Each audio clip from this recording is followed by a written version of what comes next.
नमस्कार, आपण पाहत आहात महाराष्ट्र सुपरफास्ट न्यूज मराठी। मेळघाट संघर्ष यात्रेची दखल, मंत्र्यांची आंदोलनस्थळी भेट, लवकरच निर्णयाचे आश्वासन। मेळघाटातील विविध प्रश्नांसाठी सुरू असलेल्या संघर्ष यात्रेची शासनाने अखेर दखल घेतली आहे। मेळघाट संघर्ष यात्रेमुळे निर्माण झालेल्या परिस्थितीची दखल घेत शासनामार्फत उद्योगमंत्री उदयजी सामंत आणि आरोग्यमंत्री प्रकाशजी आबिटकर यांनी आंदोलनस्थळी भेट देऊन आंदोलनकर्त्यांशी सविस्तर चर्चा केली। मेळघाट परिसरातील पाणी, आरोग्य, रस्ते व इतर मूलभूत सुविधांबाबत नागरिकांनी आपल्या समस्या मांडल्या।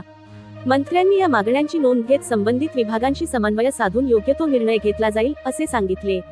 दरम्यान उपमुख्यमंत्री एकनाथजी शिंदे यांनीही दूरध्वनीवरून संवाद साधत आंदोलनकर्त्यांच्या भावना जाणून घेतल्या। मेळघाटातील प्रलंबित प्रश्नांवर तात्काळ नियोजन करण्यासाठी लवकरच उच्चस्तरीय बैठक घेऊन सकारात्मक निर्णय घेतले जातील असे आश्वासन त्यांनी दिले। त्यामुळे आंदोलनकर्त्यांमध्ये अपेक्षेचे वातावरण निर्माण झाले आहे।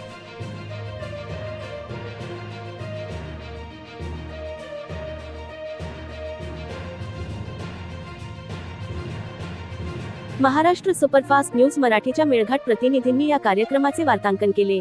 अशाच नवनवीन बातमी पाहण्यासाठी आमच्या YouTube चॅनल लाईक व सबस्क्राईब करा, बेल आयकॉन बटन दाबून शेअर करा।